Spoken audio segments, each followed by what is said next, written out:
اعوذ باللہ من الشیطان الرجیم بسم اللہ الرحمن الرحیم السلام علیکم ورحمۃ اللہ وبرکاتہ۔ آج ہم دوسرا لیکچر شروع کریں گے سورۃ فرقان کا، اور گزشتہ لیکچر میں ہم نے سورۃ فرقان کی ابتدائی 3 آیات کا ترجمہ اور اس کی ٹرانسلیشن اور اس کے ساتھ اس کی ایکسپلینیشن تفسیر مظہری کی روشنی میں بیان کی تھی۔ آج اسی صورت کی جو آیت نمبر 4 ہے، 4 سے لے کر 9 تک، اس کو جو ہے نا سب سے پہلے تلاوت قرآن پاک کیا جائے گا، پھر اس کے جو ہے نا الفاظ معنی، اور اس کے بعد تفسیر مظہری میں چیدہ نکات جو اس میں شامل ہیں ان کو جو ہے نا آگاہ کیا جائے گا یا ان کی روشنی میں اس چیز کو بیان کیا جائے گا۔ سورۃ فرقان یہ صورت چونکہ مکی صورت ہے اور اس میں جو ہے نا 77 جو ہے نا آیات ہیں، تو چوتھی شروع سے اب اللہ کا نام لے کر اس کو ابتدا کرتے ہیں۔ سب سے پہلے جو ہے نا قرآن پاک کی ان آیات کا ترجمہ جو قرآن پاک میں درج ہے اور اس کا متن: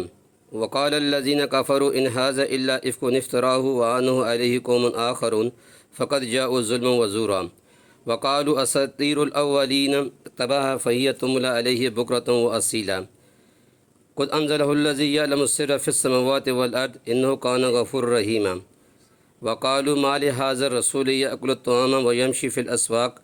لولا انزل الیک ملک فیکون معه نذیرا او یلقى الیہ کنز او تکون له جنۃ یأکل منها وقال الظالمون ان تتبعون الا رجلا مسحورا انظر کیف ضربوا لك الامثال فضلوا فلا یستطیعون سبیلا۔ اب اس میں ایک ایک آیت کا جو ترجمہ ہے اس کے ساتھ اور اس کی جو ایکسپلینیشن تشریح ہے وہ ساتھ ساتھ کی جائے گی۔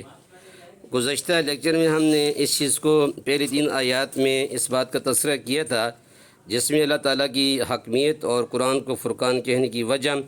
اور اس کے جو ہے نا مشرکین کے معبودوں کی بے کسی کو جو ہے نا بیان کیا گیا تھا۔ تو اس آیت میں جو چوتھی آیت ہے وقال الذین کفروا، اور کافروں نے کہا، اس میں تفسیر مظہری کے مصنف نے انکار توحید کی مثل انکار نبوت بھی کفر قرار دیا ہے۔ صراحت کے ساتھ کافر کہنے میں اس امر میں تنبیہ ہے کہ انکار توحید کی طرح انکار نبوت بھی کفر ہے، کیونکہ خالص توحید تک پہنچنے کے لیے تنہا عقل کافی نہیں ہے، بلکہ حقیقی توحید وہ ہے جو شریعت میں بیان کی گئی ہے۔ فلاسفہ اور ان جیسے دوسروں نے الہیات یعنی مافوق و طبیعت مسائل میں جو بہت سے غوطے کھائے ہیں، راہ حقیقت سے واقف نہ تھے، اس لیے خود بھی گمراہ ہوئے اور دوسروں کو بھی گمراہ کیا۔ صحیحین یعنی بخاری الایمان باب 7 میں اور الایمان چیپٹر جو نا 5 اور 7 میں حضرت ابن عباس رضی اللہ تعالیٰ عنہ کی روایت سے قبیلہ عبدالقیس کے وفد کے قصے میں آیا ہے، رسول اللہ صلی اللہ علیہ وسلم نے فرمایا کہ کیا تم جانتے ہو کہ ایک اللہ کے ماننے کے معنی کیا ہے؟ اہل وفد نے کہا کہ اللہ اور اس کا رسول ہی بخوبی واقف ہے۔ فرمایا اللہ کی توحید کا ماننا یہ ہے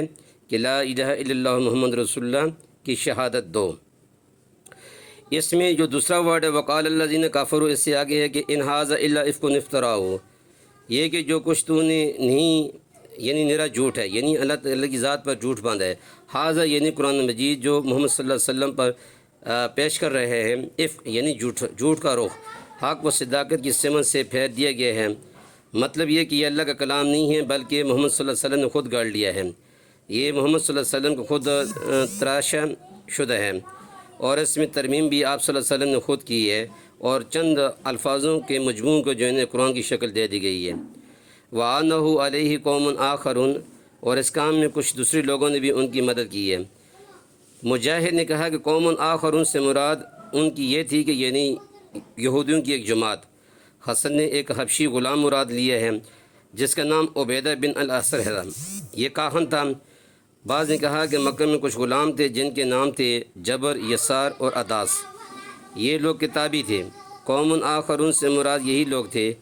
اور مشرکوں کا خیال تھا کہ محمد صلی اللہ علیہ وسلم سے یہ لوگ کتابی تھے۔ قوم آخرون سے مراد یہی لوگ تھے،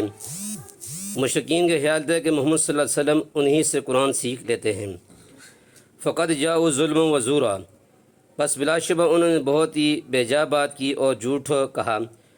ظلم بے جا حرکت یہ کہ اللہ کے کلام کو یہودیوں سے سیکھا ہو، من گھڑت کلام قرار دے دیا، اور زور یعنی جھوٹ یہ بتایا کہ ایسے شخص کو تہمت تراش اور دروغہ باف قرار دیا جو قطعاً ان کے الزامات سے پاک تھا۔ بیضاوی نے لکھا ہے کہ لفظ جاء یاتی کا لفظ استعمال فعل کیا کے معنی میں ہوتا ہے، اس وقت یہ فعل متعدی بنفس ہو جاتے ہیں۔ وقالوا اساطیر الاولین، اور کافر کہتے ہیں کہ یہ تو بے سند باتیں ہیں جو پہلوں سے منقول ہوتی چلی آئی ہیں، یعنی ان میں سے بعض نے، جیسے نضر بن حارث نے کہا کہ قرآن اللہ کا بھیجا ہوا نہیں ہے بلکہ پچھلے گزرے ہوئے لوگوں کی لکھی ہوئی داستانیں ہیں، جیسے رستم و اسفن یار کے قصے ہیں۔ اقتتبها فہی تملی علیہ بکرۃ و اصیلا، محمد صلی اللہ علیہ وسلم نے یہ لکھوائی ہے، پس صبح و شام ان کو پڑھ کر سنائی جاتی ہے، یعنی جبر، یسار، اداس وغیرہ سے رسول صلی اللہ علیہ وسلم نے لکھوا لی ہے۔ خود امی ہیں، پڑھ لکھ نہیں سکتے، صبح و شام پڑھوا کر سن لیتے ہیں تاکہ یاد رکھ سکیں۔ نیکسٹ جو آیات ہے اس میں یہ ہے کہ قُلْ أَنزَلَهُ الَّذِي يَعْلَمُ السِّرَّ فِي السَّمَاوَاتِ وَالْأَرْضِ، آپ ان کے قول کی تردید میں کہہ دیجئے کہ یہ انسانی کلام نہیں ہے بلکہ اس کو اس خدا نے اتارا ہے جو آسمانوں کی اور زمین کی چھپی باتوں کو جانتا ہے۔ اس کا ثبوت یہ ہے کہ اس کے مقابل بڑے بڑے زبان آور اہل ادب عاجز ہیں، یا یہ مطلب ہے کہ اس کلام کے اندر ایسے علوم ہیں جن سے وہی ذات واقف ہو سکتی ہے جو ہر پوشیدہ اور ظاہر کو جاننے والی ہو، اور چونکہ کوئی گزشتہ موجودہ انسانی ہستی ایسے نہیں جو ان علوم سے واقف ہو، اس لیے یہ انسان کا کلام نہیں ہے۔ انہ کان غفور رحیم، بلا شبہ وہ بڑا معاف کرنے والا نہایت ہی مہربان ہے، اس لیے باوجود کامل قدرت کہ تم کو اس نے اب تک عذاب نہیں دیا حالانکہ تم عذاب کے مستحق ہو۔ کفار کے رسالت پر جاہلانہ اعتراضات۔ وقالوا ما لهذا الرسول یاکل الطعام ویمشی فی الاسواق، اور ان کافر لوگوں نے کہا کہ یہ کیسا رسول ہے کہ ہماری طرح کھانا کھاتا ہے اور بازاروں میں چلتا پھرتا ہے، یعنی یہ رسول ہوتا تو اس کی دوسرے انسانوں سے کوئی امتیازی حیثیت ہوتی، کھانے پینے کی اس کو ضرورت ہوتی اور بازاروں میں کبھی نہ گھومتا، اور جب اس کی یہ امتیازی حیثیت نہیں ہے تو یہ رسول بھی نہیں ہے۔ بغوی نے لکھا ہے کہ کافر کہتے ہیں کہ تم فرشتے نہیں ہو، فرشتہ کھاتا پیتا نہیں اور تم کھاتے پیتے ہو، اور تم بادشاہ بھی نہیں ہو، بادشاہ بازاروں میں نہیں گھومتا پھرتا اور تم گھومتے پھرتے ہو۔ میں یہ کہتا ہوں کہ یہ بات غلط ہے۔ رسول اللہ صلی اللہ علیہ وسلم نے نہ تو کبھی فرشتہ ہونے کا دعویٰ کیا تھا اور نہ بادشاہ ہونے کا، پھر کافر اس کی تردید ہی کیوں کرتے ہیں؟ بلکہ آپ صلی اللہ علیہ وسلم نے فرمایا تھا انما انا بشر مثلکم یوحی الی، میں تم ان جیسے انسان ہوں مگر میرے پاس وحی آئی ہے۔ آپ صلی اللہ علیہ وسلم نے نبوت کا دعویٰ کیا، اور نبوت کا دعویٰ کھانے اور بازاروں میں چلنے پھرنے کے منافی نہیں ہے۔ یہ چیزیں تو مقتضائے بشریت ہیں اور بشریت نبوت کے لیے لازم ہے، افادہ اور استفادے کے لیے ہم جس ہونا ضروری ہے۔ اللہ نے فرمایا کہ اگر زمین میں ملائکہ آباد ہوتے تو اطمینان کے ساتھ زمین پر چلتے پھرتے تو ہم ان پر آسمان سے فرشتے ہی رسول اتارتے۔ انسانوں کے لیے انسان ہی پیغمبر ہونا چاہیے۔ نیکسٹ آیات جو اگلی آیت ہے اس میں یہ ہے کہ لولا انزل الیہ ملک فیکون معہ نذیرا،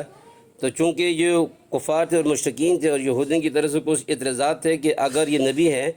تو پھر جو ہے نا ان کے پاس فرشتہ کیوں نہیں بھیجا گیا، یعنی اس کے پاس فرشتہ کیوں نہیں بھیجا گیا کہ وہ اس کے ساتھ رہ کر جو ہے نا ڈراتا، یعنی یہ کیسا رسول ہے کہ نہ تو یہ فرشتہ ہے، نہ اس کو اپنی ذاتی قوت حاصل ہوتی، نہ اس کے ساتھ کوئی تائید کرنے والا فرشتہ بھیجا گیا ہے کہ فرشتے کی تصدیق سے ہم اس کی سچائی جان لیتے ہیں۔ او یلقی الیہ کنز او تکون لہ جنۃ یأکل منہا، یا آسمان سے اس کی طرف سے کوئی خزانہ ڈال دیا جاتا ہے کہ وہ خرچ کرتا رہتا اور معاش کے طلب میں بازاروں میں گھومنے پھرنے کا محتاج نہ رہتا، یا اس کو کوئی باغ ہی ہوتا جس کے پھل وہ کھا کر لیا کرتا اور روزے پیدا کرنے کی ضرورت مند نہ رہتا۔ مذکورہ بالا عبارات میں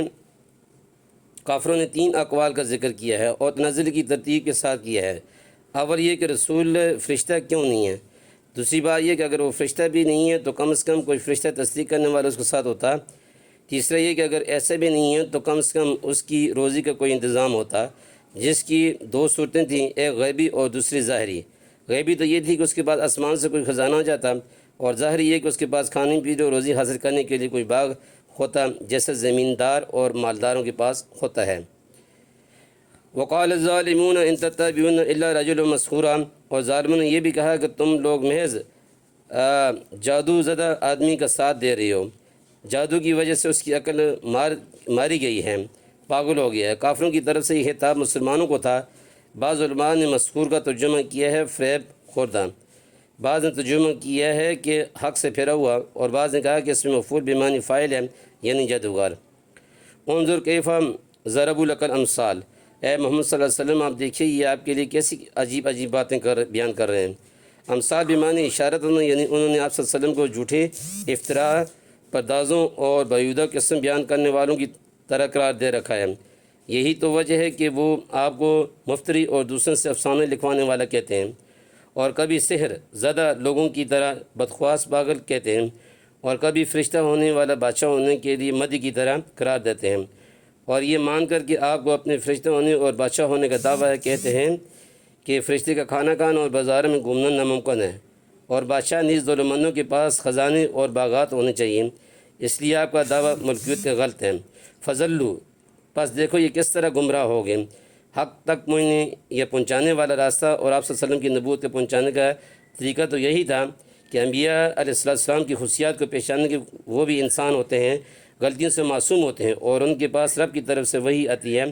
ان کو معجزات دیے جاتے ہیں جن سے جھوٹے مدیان نبوت اور سچے انبیاء میں امتیاز ہو جاتا ہے۔ فلا یستطیعون سبیلا، اب ان کو ہدایت کا راستہ نہیں مل سکتا، یا یہ مطلب کہ ان کی تمثیلات و تشبیہات میں خود تناقض و تضاد ہے، تو پھر آپ صلی اللہ علیہ وسلم کی نبوت پر جرح و قدع کرنے کا ان کو کوئی راستہ نہیں مل سکتا، کیونکہ جو کلام خود ہی متناقض اور وہ ساقط الاعتبار ہوتا ہے۔ ابن جریر اور ابن ابی خاتم نے نیز ابن ابی شیبہ نے مصنف میں حضرت حسیمہ رضی اللہ تعالیٰ عنہ کی روایت سے بیان کی ہے کہ اللہ کی طرف سے صلی اللہ علیہ وسلم سے فرمایا گیا ہے کہ اگر آپ چاہیں تو ہم آپ کو زمین کے خزانے اور خزانوں کی کنجی عطا کر دیں، اور آپ اس سے اور آپ صلی اللہ علیہ وسلم کے اس اجر میں کمی نہ ہوگی جو قیامت کے دن ہمارے پاس سے آپ کو ملے گا، اور آپ چاہیں تو ان نعمت کا بھی ہم آپ آخرت کی نعمت کو ساتھ جمع کر دیں گے۔ تو صلی اللہ علیہ وسلم نے جواب دیا، نہیں، میں یہاں نہیں لینا چاہتا، میرے لیے آخرتی دونوں نعمتوں کو جمع کر لیا جائے۔ تو آج کی اس ٹاپک میں جو ہے نا وہ آیت نمبر 4 سے لے کر 9 تک جو ہے نا جو چیرہ نکات بیان کیے گئے ہیں، ان کی طرف دوبارہ ایک مرتبہ پھر جو ہے نا ریپیٹیشن ہے۔